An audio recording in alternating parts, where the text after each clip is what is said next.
Igor Halperin, thanks for coming on the podcast. I'm really excited to have you. Thank you for having me. Thank you. So, Igor, you are well known in the industry for your inverse reinforcement learning. You have a textbook as well, which I have a copy of. I enjoyed reading it as well. But today I thought we would dive in more to like who is Igor Halperin and how did you grow up? Talking a little bit kind of your life and decisions and processes. You are much deeper, I think, than you put out as your very professional LinkedIn profile. So I thought we just kind of start off with here, like, what country are you from and where did you grow up? Sure. Yeah. So I was born in a country that does not exist anymore, in a city which does not exist anymore. If Okay. you right. So the country was Soviet Union, and the city was called Leningrad. Okay. So um, 2 years after I left Soviet Union in 1990. In 1990. 2 years after that, Soviet Union collapsed. So they broke up into Russia and the rest of former republics. And the town, the city where I was born was renamed back to St. Petersburg.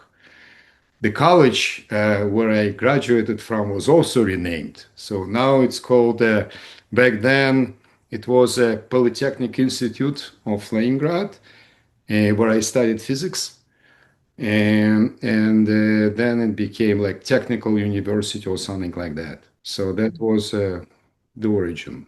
At what age did you move from the Soviet Union? Did you move straight to the US or did you make any sort of detours?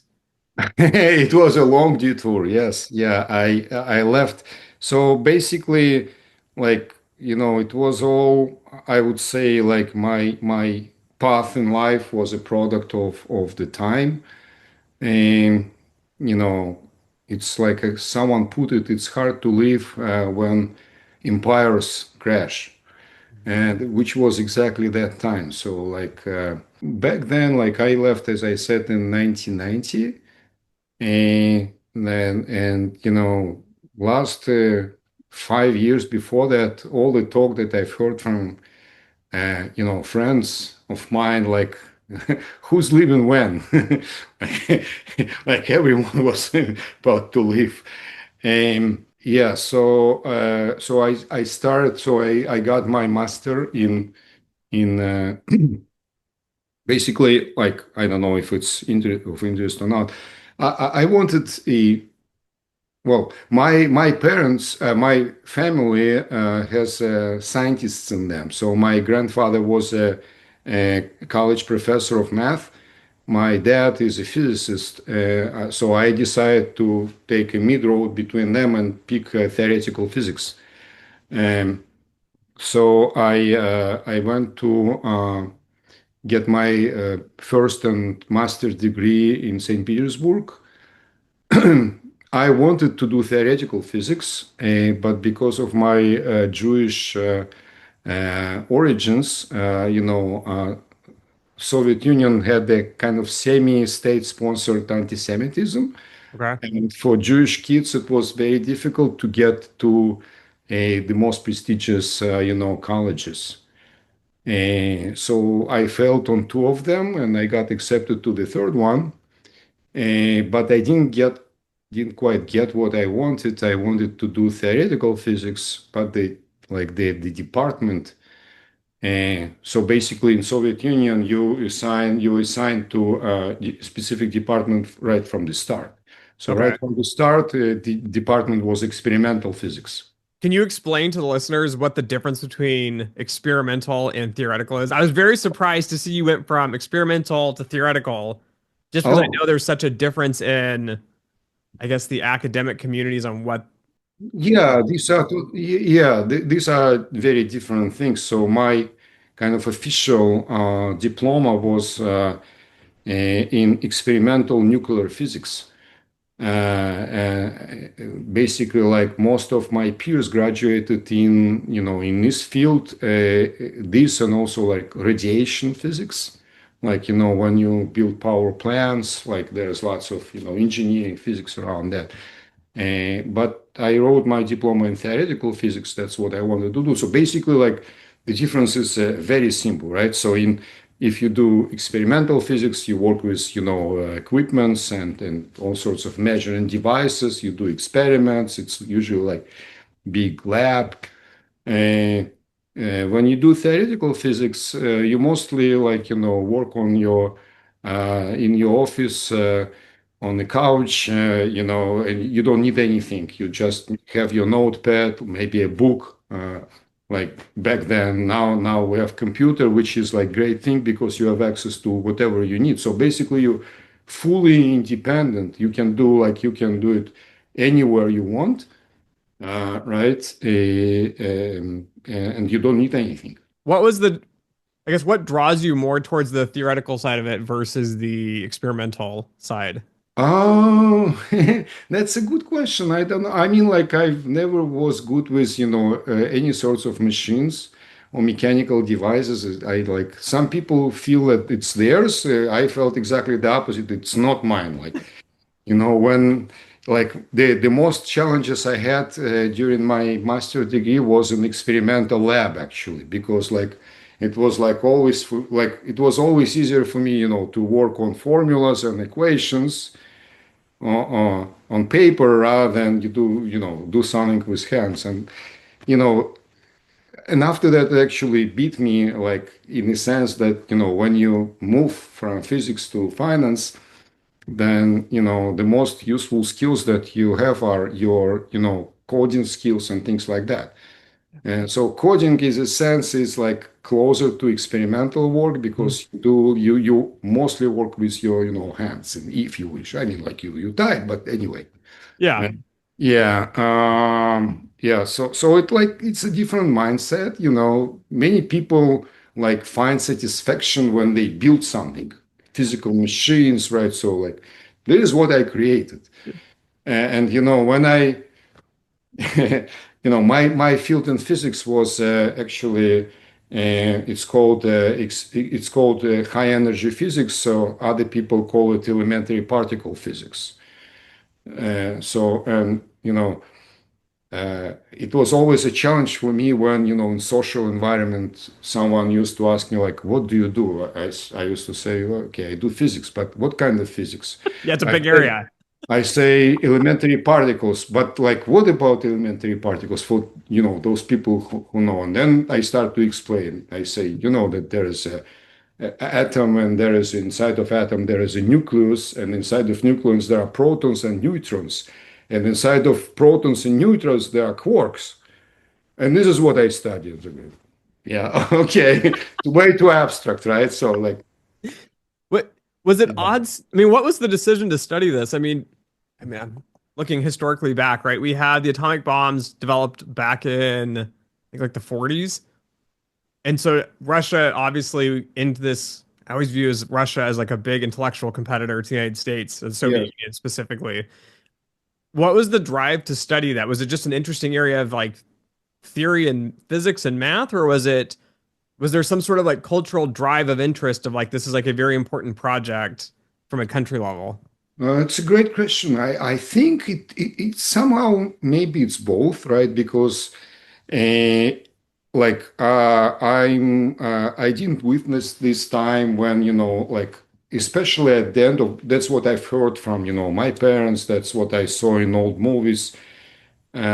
Like especially during this competition between Soviet Union and United States in the space, right? I'm talking about end of 60s maybe. Mhm. Back then, it was like super prestigious to be a physicist. Like it was like, wow, physicists are like, wow, so cool. Like all the girls, like in Yeah. A, if you're a physicist, right? Um, like when I grew up, it was not the case anymore. It was still like considered like somewhat prestigious to be a scientist in general, not necessarily in physics. But I think I remember exactly like how I didn't plan to be a physicist. I wanted to be a biologist actually. Like most of my school years, I was into insects. Okay. Yeah, I was collecting bugs actually. I can Uh, relate. a lot of people don't know I'm a beekeeper, and I'm a beekeeper not because I like honey. I'm actually interested in the biology and the behavioral social sciences behind how hives and bees operate. Yeah, I yeah, I can yes, see that. yeah.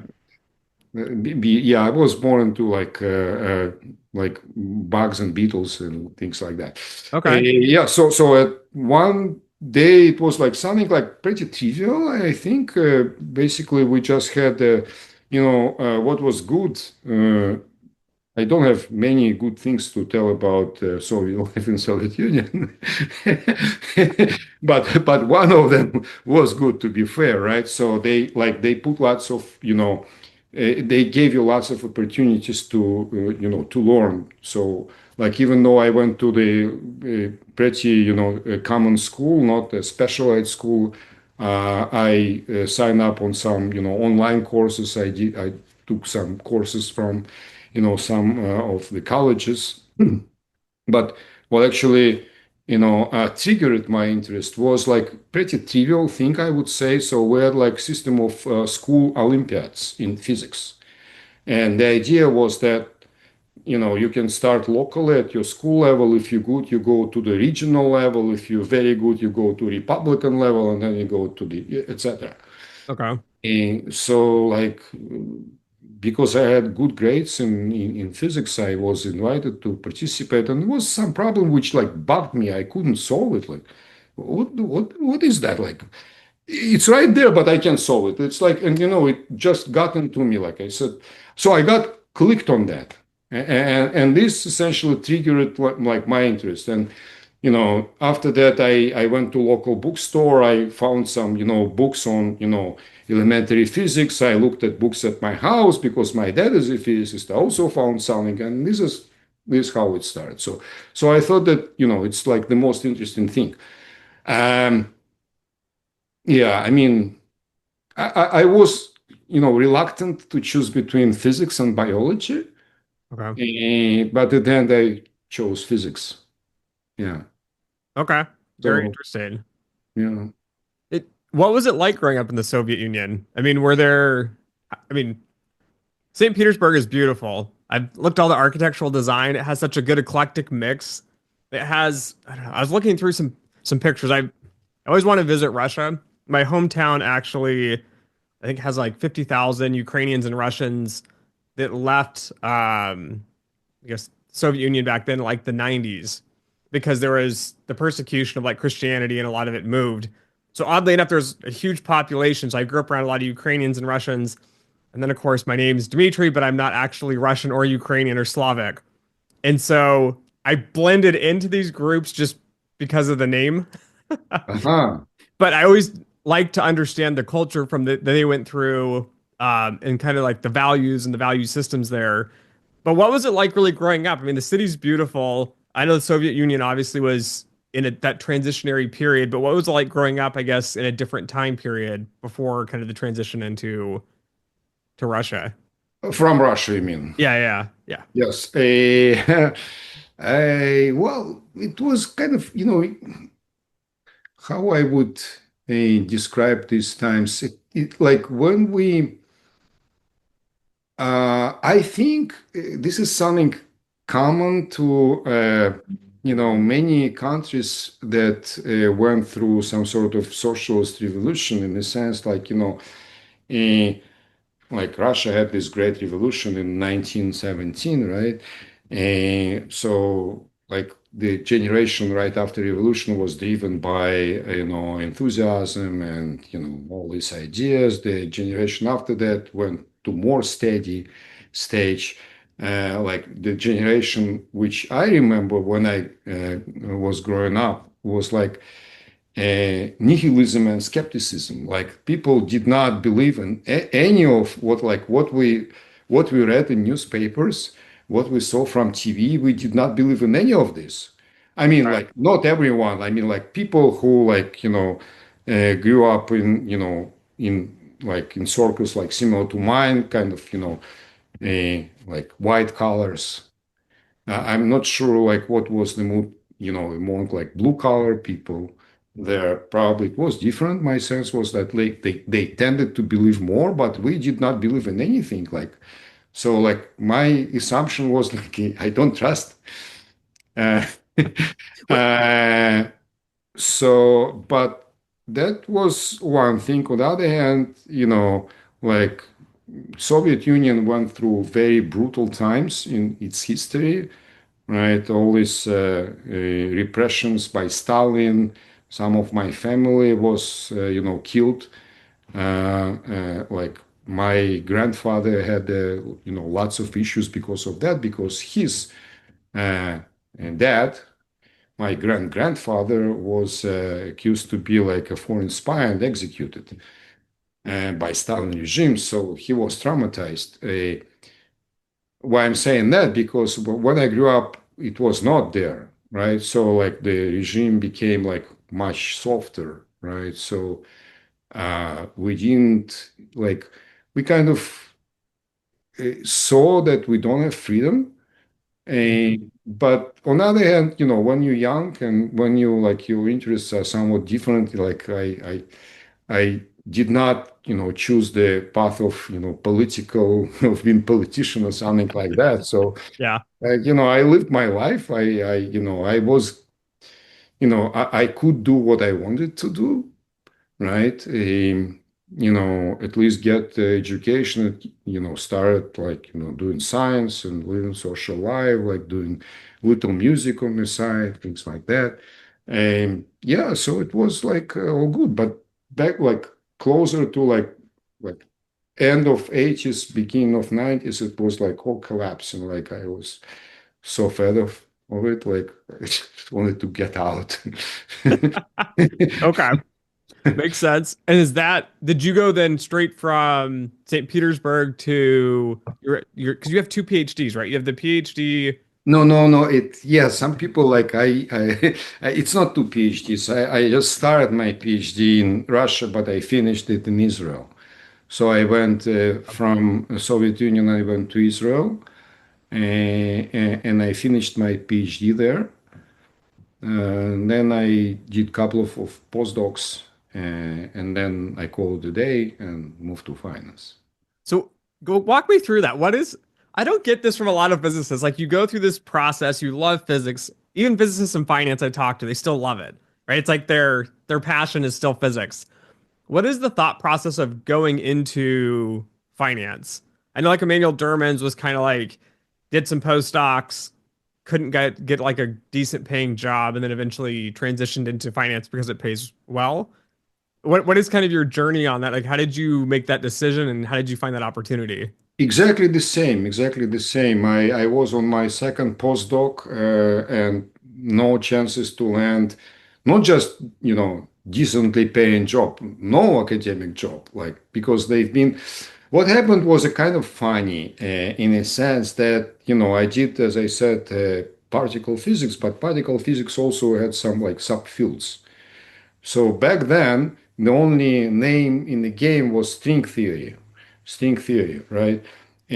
So very few faculty positions that were available in the States all went into string theory. I didn't do string theory. I did what is called it's called particle phenomenology. So it's like it's theoretical physics, but it's not as a super advanced mathematical level. It doesn't deal with strings. It deals with quarks, which I mentioned. So back then, there literally were no jobs. I mean, like I couldn't even like be considered. I couldn't even get to shortlist. Okay.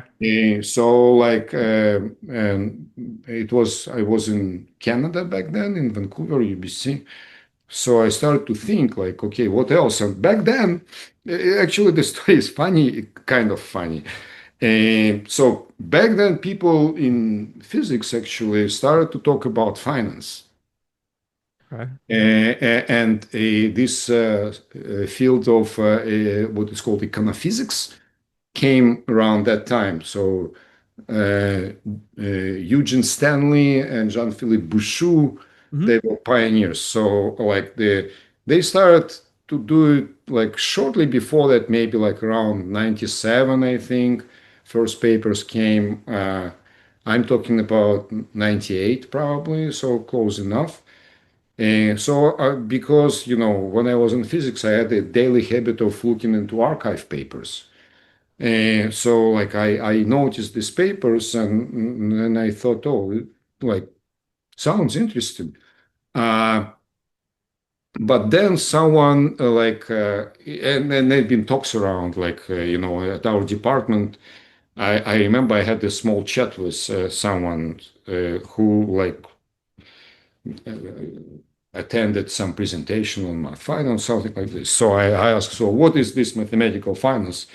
And they told me, oh, it's like pretty boring thing. It's basically all about solving one particular differential equation, Black-Scholes Yeah. equation, Yeah. with different boundary conditions. And I thought, well, like, doesn't sound very interesting. Like, you all your career you solve the same differential equation. Come on.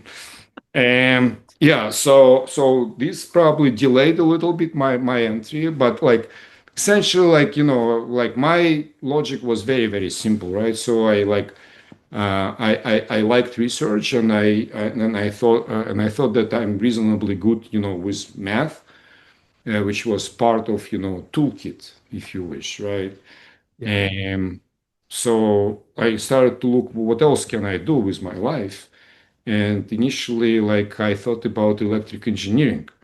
So I went to the local bookstore, like, looking into technical sections of books on electrical engineering. And I started to, browse them. Like, what? No, it's like not exciting. It's like all mathematically, it's all about, discrete Fourier transform. Yeah. And okay, but then then I've heard these talks about finance, and yeah, I decided to take a look at this. And the first book I got was the book. I think it was a book by Professor Darrell Duffy. I think his name, at Stanford University. Yeah. Heavily mathematical, like, even for me, like, because, I didn't do math. I did physics. So I read through a couple of pages. I couldn't understand anything.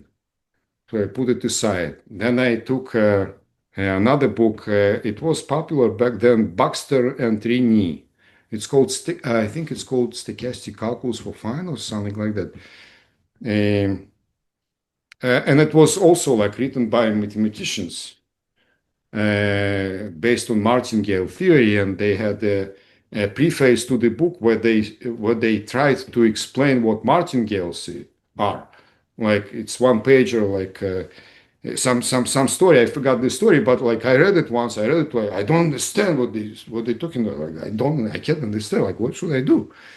Um, and then, fortunately, I came across something that I could relate to, that I could understand without any issues, which were books by Paul Wilmot. Okay. Yeah, who was, like, his style was kind of, I thought, oh, this is certainly, like, interesting. I can understand it. Maybe I can do something with this, etc. So um, that's how I found it. Did you just apply for jobs after that, or was there anyone that you kind of like met up at conferences that was involved in trying to help you land a job, or how did that kind of go? Oh, that was a very nice story. Probably doesn't happen much these days. So basically, uh, when I decided to go in this direction, one of my classmates from college uh, was already in the field, and he worked for Bloomberg. Okay. So Bloomberg had a research group in Israel. So I just, sent him email asking for advice. I said, look, this looks interesting. I just started to, look into this, read. What would you advise me to read? He said, oh, you know what? We actually have an opening. You want to send your resume. And I did, and I landed my first job, like, even before I finished my first book. So I was, like, literally in the mid of the book. So Okay. my knowledge, like I didn't know much. right? And I didn't even have like much of coding skills, right? So all my coding experience was with Mathematica Hmm. before that. Yeah. So all the rest I was just, learning on the job, essentially. Yeah. What was your first area to work in? Was it specifically in the derivative space or was Yes, yeah, it was derivative space right from the start. So like a what our group did, we were developing models for derivatives. Bloomberg didn't have a functionality for credit derivatives, so my manager asked me to start looking into that. And it was like great, superb uh, first project because like, it's pretty open. Like I felt that, like I can, fit into this because it was like very much on one hand, very much research oriented, in the sense that, like, we need to put some, model into production, and it involves lots of things, right? So you have to like do literature review, select the model which like looks simple enough and implementable enough, popular enough, then implement it, then find all the problems with this model which were not mentioned in the paper, but you discover them, right? So you work on that, right? Et cetera, right? And then you deliver something. Yeah. So like credit was like, so I started credit there and I continued with credit for the next, what, 17 years okay, after. Yeah. predominantly on the derivative side of that? Most of the time on the derivative side, right? Like, so after that, what happened is that I moved to the States. And a year later, I moved to JP Morgan. And back there, I also was covering credit derivatives until the crisis. Most of the interest in credit derivatives, uh, uh, came before the crisis. After the crisis, it was like more on a downslope. But before that, it was all sorts of credit exotic. So it was very very interesting time for me because like I work directly with structures in our business group. They were basically the way it worked was like a guy who was my counterpart used to come to me and say, "Hey, I want this and this product, this and this derivatives that would do this and that. Can you like build me a model for this?" Right? So like that was then my turn. So I developed like few interesting things there. Okay. Right. So it was all very exciting until the crisis came. And when after the crisis, it was already like conventional credit. So like last few years at JP Morgan, it was like about, a credit risk of, loan portfolios and things like that. I mean, like more like regulatory stuff. Yeah. Yeah, that's when I started my career was the DFAST CCAR CCAR, yes. spike. And, it was like, hey, we need to hire a bunch of math and stats people and econometricians. The firm's like, we don't know what we're doing. I sat down with one of the guys that did the first CCAR run for one of the banks. And he's like, I'm a finance degree. He goes, we put it into Excel. We did some dots. We put a pretty little line on there. He goes, regulators came back and are like, what are the p values? Did you run like, normality tests? And he's like, I don't know what any of this means. He goes, I'm just, I'm just making a forecast. And so the bank was actually in that phase of like, how do we re-ramp and adjust kind of that talent into the regulatory side of it? Do you remember who were the regulators? Federal Reserve and the OCC were the main Oh, regulators okay. we Okay. had. So it's the same probably. Yeah, I entered in 2014, and then I think DFAS was in 2010. So by the time I started, they had like most of the teams hired out, but they were still this weird fuzzy feeling of like they hired a bunch of PhDs and master students and they sat like in this corner. This is where we worked. And then the rest of the bank did like their own daily operations. But it was Mhm. like it's a big regional bank. So they were not used to having, a big quant staff doing derivative pricing or anything like that, like, JP Morgan would have had. Yeah, yeah, that's exactly what I did. It was CCAR. Yeah, Okay. yeah, it was exactly that. So very similar to what you described. Yeah, I loved it. The problem I loved is I started off as a junior employee and they were using Ceremax models to do all their time series forecasts. And they kept coming back to me saying, like, Dimitri, build these, we do DFAST at 6 months. Nothing's, like, look, nothing looks good anymore. Like, the model fails, the p values go through the roof, the residuals look awful. What are we gonna do? And I'm like, I'm a junior employee. This is my first job. I don't know what to do. And so it was a great learning experience where they really pushed like to your point, it was like go read some papers, go read a textbook. And I had that, I guess, more that academic-y time of actually focusing on research and looking at the issues they had with the models. And then luckily I came up with a full conclusion. We built some models. They lasted, I think, 2 or 3 years. After I left, I kept checking back with colleagues to be like, is the model still going? Because the whole goal is to fix that stability issue.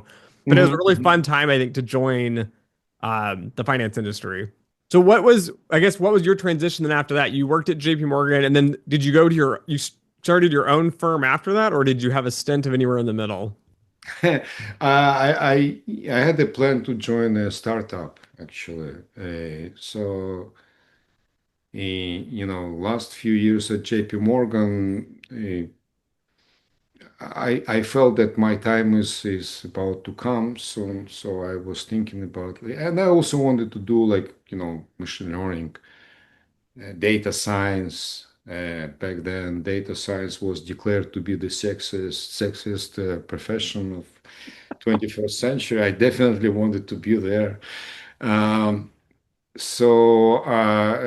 like at some point, we had change of management, and the new manager came, and he said, you're not going to be do research anymore. And I said, you know what, in this case, like, I'll just leave. So Yeah. I left with the idea that I will join a startup right away, but it didn't work out. And then I started to think what else I can do. I came to NYU to Peter Carr, and he said, "Hey, don't you want to create a course on financial machine learning? Like it will be like no one has it, like, but we have demand and we also have request from Coursera. So Coursera approached us to create such a course and put it on its platform.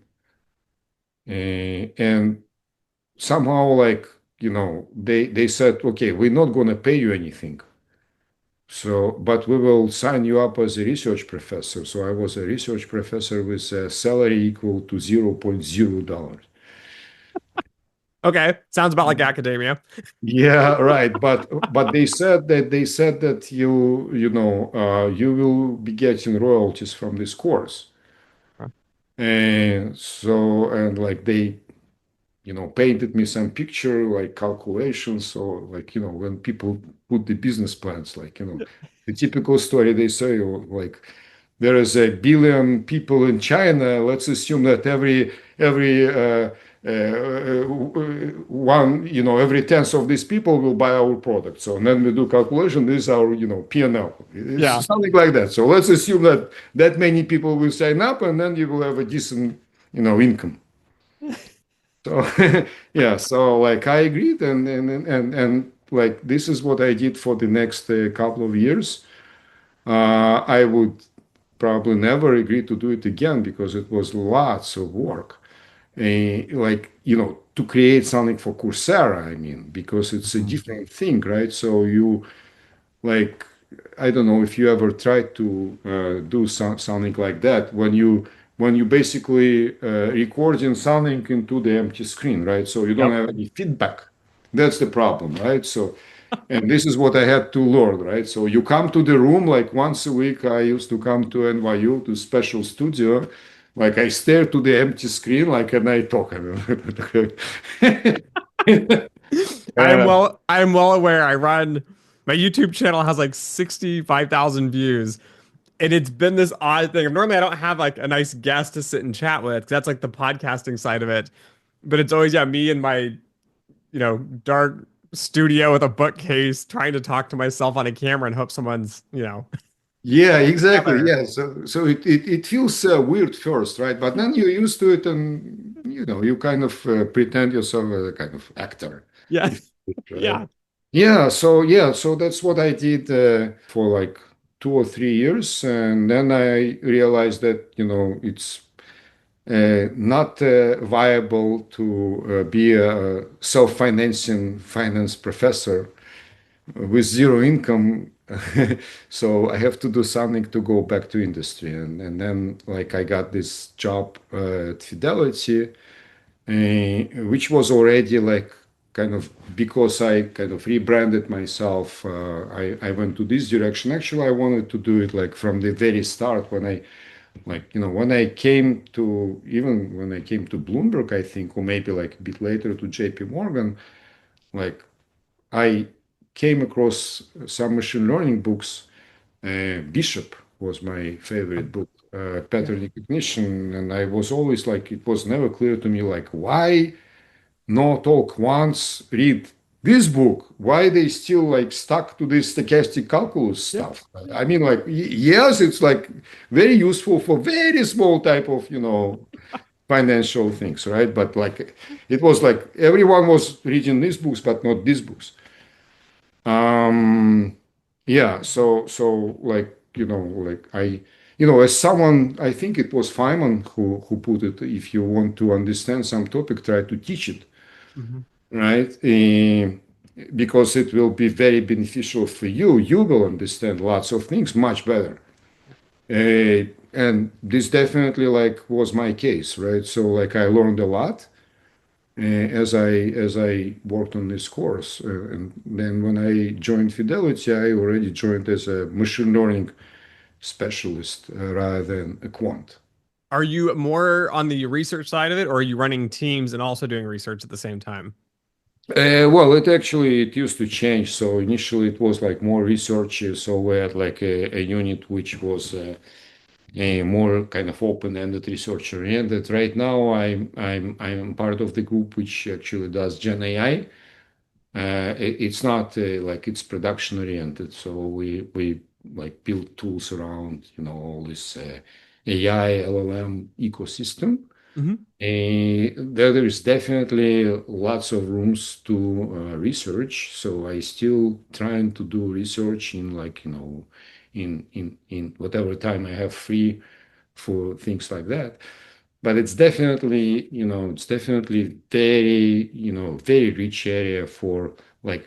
It took me a while actually to like understand what exactly like people like me Hmm. uh, can do, in this space. In what sense? In the following sense that, when you work with AI tools, you can work with them as a user, or you can work with them as a developer, or Hmm. you can work with them as a researcher. And these three things are quite different, right? So if you only use it as a user, you don't need to know anything at all. Yeah.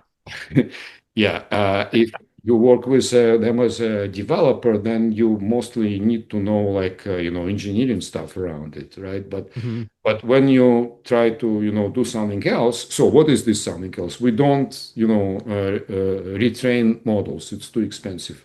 Yeah. Yeah, people in industry don't do that, right? But so then the question is, okay, so which means that all this, there are lots of very interesting papers in the literature about reinforcement learning for LLMs and this and that and that. Like, um, they are not very relevant for what we do because we don't do this.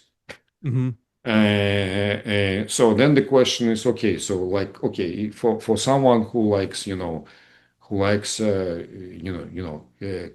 quantitative methods and numerical approaches and math, like, is there any place for this, right? And I think there is. I think there is in many different ways, right? So, like, I recently wrote a couple of papers which are, something which I think it's a very super important topic. Actually, many people talk about that. In a sense, it's almost like a holy grail of using, LLMs in finance is you can define it, probably at a high level as verification, LLM verification, validation, Mhm. right? So when I started at JP Morgan, actually, I started my first 2 years were not as a credit quant in the model validation group, right? So model validation is something which is, close to my heart, and I understand the concepts, right? Yeah. For LLM, the challenges of model validations are huge in the sense that because, like, on most of the counts which matter to us, it's a black box. Hmm. Whatever people talk about that, they, do lots of research, but it still remains a black box, right? So then the question, okay, how can you like productively and reliably, as much as you can, work with these tools, right? And it seems that there is some place for quantitative methods there as well. Even like you can like the couple of papers that I put on SSRN, they basically like work at the level of embeddings. Okay. So I just look at uh, like I take LLM as a black box. I look at what comes as an input text, which I look in the embedding space, which I take this input in the embedding space, not as a text, and then I also look at the outputs also in the embedding space. So, like basically now I see LLM as a machine that does transformation of essentially a matrix, which is like my input text, into another matrix, right? So what are properties of this transformation, like how stable they are? So you can like, you at the end, you like if understand already enough about the topic, you can always find something where, you can be useful, like, where some familiar, methods can be applied, etc. Yeah. So yeah. That makes sense. My outlook on this is I think the machine learning and AI portion of finance is going to move towards the explainability piece. I think tech is reluctant to do it, but being that I worked in validation for 7 years as well at a bank, like the explainability piece, I think is where the insights come from. Whether you're wanting it to run faster, whether you're wanting to use resources more efficiently, whether you're wanting more dependable, stable outputs from the models themselves. I think the research, even in traditional machine learning methods, is how do you get the explainability piece to come out of that? And Yeah. how do we justify that? And I'm still waiting for the financial crash. Like I'm actually somewhat hoping we get a big financial market crash because it's going to wipe out, I think, most of these hedge funds that keep gambling. I mean, I'm going to conferences and people are like, oh, you don't need explainability. Like you just plug things in, results come out. We're making money the last 10 years. And I'm like, but the market's been great for 10 years. Hmm. But I think a lot of that research, at least in the quant interaction space, I see is how do we get more of the explainability portion into the models? Because we're basically, we're responsible for the money from clients, whether it's, a 401k, a pension fund, a hedge fund, a PE, like you always have somebody that has some sort of financial interaction, and they obviously don't understand the machine learning. Like we're struggling to figure out how the parts are going together.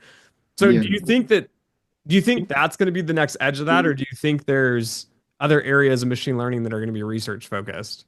Yes. Yeah. Yeah.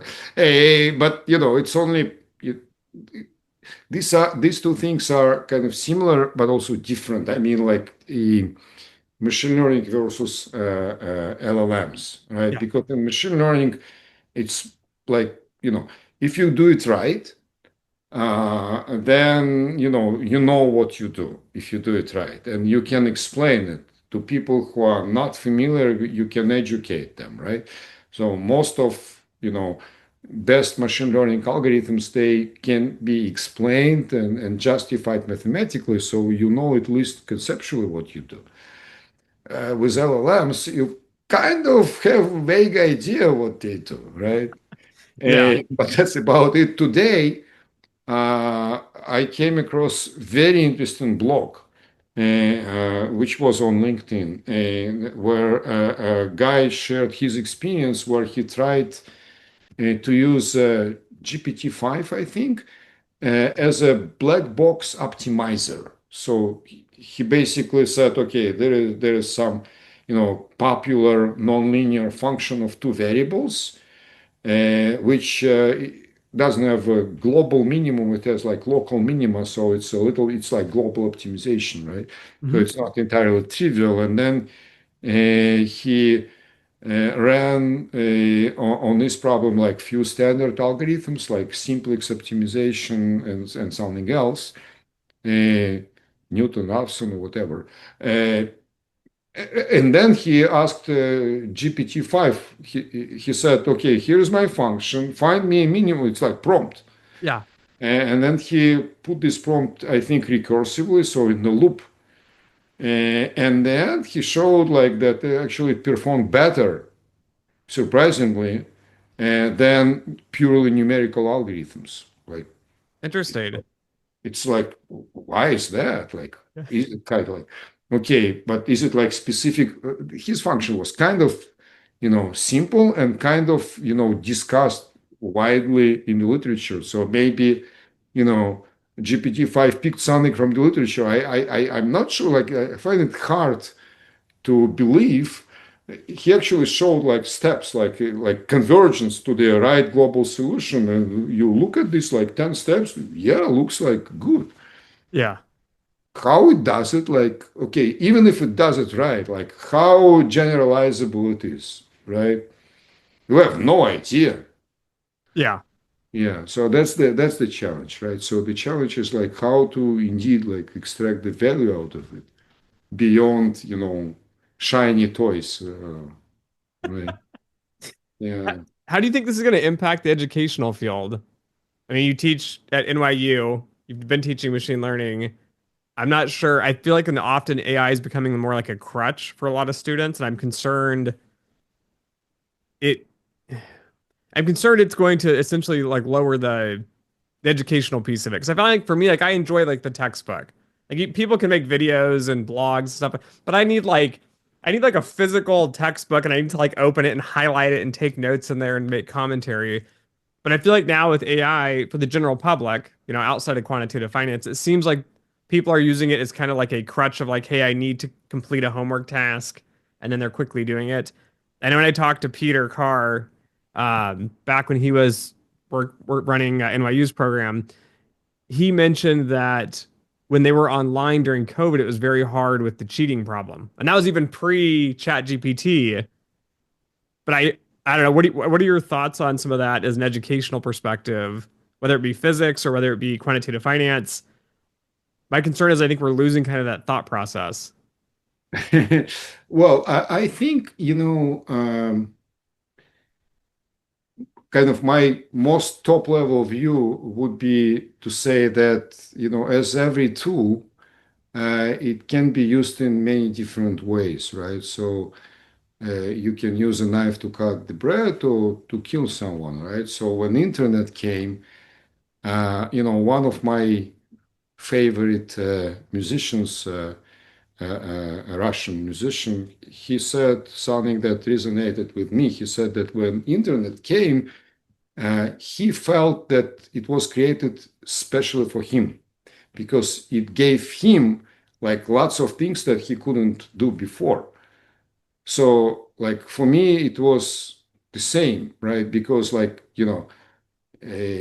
probably 90% of internet users use it to, maybe not 90% to use it to watch porn, but many people use Yeah.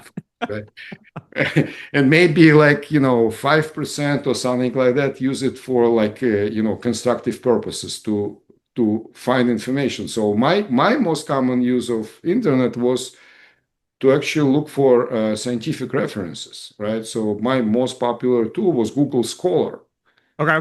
because when I did research, when I started, there was internet just started, right? So whenever I had to find references to papers, the only choice for me was to go to physical library and look into like special catalog books and find it. It was like nightmare. Yeah. So right now it's like at my fingertips, right? I do Google search and most of the papers are available right away, right? So it's all good. Why I'm saying that? Because like I think more or less the same is going to happen with this proliferation of LLMs, right? There is this famous what's it called, Dunning-Kruger effect. Dunning-Kruger. Yeah, Yeah, facts. Kruger. Yeah, I know what Yes. you're talking about. Yeah. Yeah, and it's a real thing, right? So when information is always available for you in a digested form, right? So it's very easy to believe that you are an expert, right? Because you can easily get like, you go to, we used to go to Wikipedia. Now you don't have to go to Wikipedia. Now what replaces Wikipedia actually is deep research from Gemini, from all these AI tools, right? So Mhm. basically, like I use it a lot. I use it a lot. How I use it, like when I want, a quick summary. So essentially, I use it the same way. Why I mentioned Google Scholar, because I use it the same way as I used Google Scholar previously. If I have a, interest, like let's say came across interesting paper, which is written like maybe 10 years ago, right? So obviously my first question, okay, what was done since then? What's the most, cutting edge on this? And obviously I go to Google Scholar, I see who cited this paper, what are the most recent papers on that, right? And maybe like I jump directly to most recent papers, try to understand what they saying, and if I don't understand, I roll back. That's what I usually do, Yeah. and it's time consuming, especially if it's something like it's about a topic where you are not an expert, right? So in my experience it was almost always the case, right? So something new in a related topic, maybe I need to understand something in neuroscience or something like that. Right, so it was time consuming. Now, why I give this long answer to this question? Like right now, like I can just quickly go to deep research on Gemini, ask it a question, and it gives me like personalized Wikipedia article, if you wish, about the same quality, Okay. right? Maybe no, probably. Well, I don't know. Like sometimes it's better, sometimes it's not so good, About the right? same. Right, but it gives you kind of, generic knowledge, right? Which is essentially like, condensed. But, I think there are people who kind of literally take something like that and publish them as papers, And many Yeah. people, you can like, there are some signs how you can recognize such papers, and, but not always. So it gives you temptation, I would say, right? It's always a temptation to cut corners, Hmm. right? And not dig deeper, right? Again, because like the cost of getting information is so low, Yeah. Yeah, you can get right? almost anything now. Yeah. Yeah. Right. And so like, and because of that, I think that the general trend would be negative. That's the summary. That's the short answer to, like, I was going in Yeah. circles, but Yeah. yeah, I think that the general trend will be negative, but there will be some people for whom it will be beneficial, right? So those people who will learn how to use it, in a more constructive way, Hmm. they will get an edge. The same as with internet, right? So if you know how it's like, if you know how to use it, to get better, not just to cut a corner and publish the 500 papers a year, Yeah. right? There are some professors who do literally that. And So yeah. so you have kids, don't you? Yes. Do, how old are your kids? Oh, there. Yeah, my son is 28. My daughter is 16. Okay. Do you worry about that as a parent on the effects of the AI with that? I have a 2-year-old and a 5-year-old. So like I'm Uh, at the very beginning of this process and like I have to sign a waiver that they can use, a tablet in school and they can go through this process. And I'm like, I get it, I get it. But like my daughter's, I mean, she's 5, she's doing addition and subtraction already, and I'm trying to get her to do multiplication and division. And it's the enjoyment and the excitement of it. But I guess as a parent, I worry, I guess, on this chat GPT and all the LLM structures. on that process? Do you worry about like your 16-year-old as like college is coming and guys the status is changing, or do you think you've done, I guess, a good enough job as a parent to set a good foundation? That's a good question. I think she was lucky in the sense that she's not. My daughter is not into science or natural science. She's more like into humanities. Uh, so she has somehow like I was even surprised like how she developed. But she has like when she writes, she has a good style. And I think it's very valuable. And I think like this is something that you can only develop if you practice it, right? So if you Mhm. relegate these tasks, like this is like my wife is a college professor, and she keeps telling me like how the quality of students went down on her watch in the last 10 years. Like students are not able to express themselves in a correct and good way. And it's obvious like why? Because like if you have a muscle and you don't practice this muscle, then it will like become weaker and weaker Yeah. and non-functioning in the end. So the same here. You know what? Actually, on this topic, it was like it was one of my LinkedIn jokes. At some point, I was thinking exactly about that, and then I decided that maybe like I will ask AI to write an essay about how AI is a digital drug. Okay. The Yeah. word digital drug, right? Yeah. So, and actually, this is what I targeted. I think I used Claude for that, and it gave me like a very decent, like reasonably looking review, not review, essay, with some good recommendations, which I actually would agree. So what it said like you know maybe the right way you can't deny progress, right? So you can't stop it. You can say Yeah. we're never going to use it, like it's not going to work, right? And the suggestion from Gemini was actually reasonable. It said like the same way as we modern people who don't have that much of physical activity, we don't have to hunt, we don't have to catch whatever food, or Yeah. we go to gym, we do physical activities as a kind of extra. So it said like we probably have to do the same, right? So if let's say you use for your work or for your hobbies, you use AI every day, like make it one day a week, like when you don't use it, when you enjoy writing something on your own, you know um, things like that, Yeah. right? And I think it's entirely reasonable to me. I think it's probably the only way, right? So if you just let it go, you will lose all the skills that you need, right? You won't not be able to write, 3 lines email without consulting, and probably many people already in this stage, right?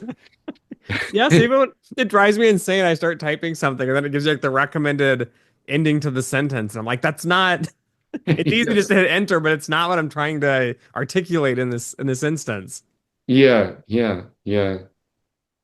So for one final question on the podcast here, how do you balance it all? Right? You have a family, kids, career, the whole LLM process, the research piece. Like, how do you keep all this juggled How I balance it, I don't even know. Like it comes, just natural? just natural. I mean, I cut little corners here and there. Like maybe like my wife sometimes complains that I could probably spend a bit more time on the house whole, like fixing bubbles and doing things. Yeah, so if you save a little here and a little there, then at the end you have some more time to do something else, right? So it's like since my time in science, In science, you don't work like, 9 to 5 and then you switch off your brain and it's like it keeps going on your background. So like in this sort of career that I chose like of industrial researcher, it's very similar, right? So like you have something that you have to do Hmm. as your day job, and also something that you want to do Okay. on top of that, right? Yeah. I think that's good advice. That has been my struggle is finding the company that appreciates the balance. I, you know, I would suspect that such company does not exist. Okay. Do you just create, I guess, your own environment inside of the corporate structure itself? I think like, looking backward, I think like I was like exceptionally lucky with specific, managers. Okay. Not like I never saw, I don't have much experience of working at many companies, but at least those that I'm familiar with, I never saw it as a, company-wide culture or any sort of this. Like if you're lucky, you can be lucky with your particular manager who would be supportive or not, right? So then it all like, bottom up. It's not top down. Yeah. Yeah.